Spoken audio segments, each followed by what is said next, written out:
Finally, naikabit na nga yung mounting rod, yung plate drainer ko at yung lagayan ko ng condiments sa pader. At dito nga ako sa Pinterest naghahanap ng mga ide-design ko. Sa IKEA ko nga pala binili to nung nasa Taiwan pa ako. At dumating na nga ang pinakamabait kong bayaw. Para ikabit niya na nga daw ang matagal ko nang pinapangarap. Wala nga palang kasamang tornilyo to kaya bumili siya nung nakaraang araw.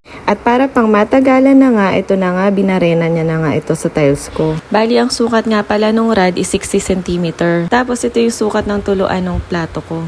Sakto nga lang to sa amin dahil dalawa lang naman kami ng nanay ko dito sa bahay. Kaya wala masyadong hugasin. Ang sarap talaga sa feeling, yung mga plano mo, talaga naman nagmamaterialize. At sobra nga naman nakaka-inlove nung kinabit na. At sinunod na nga ng bayaw ko yung nabili ko dito sa TikTok shop. Bali dapat 2 layer siya pero isa lang yung pinakabit ko. Nakakatuwa dahil nabawasan na nga yung bote-bote ko sa gilid. Yun lang, bye!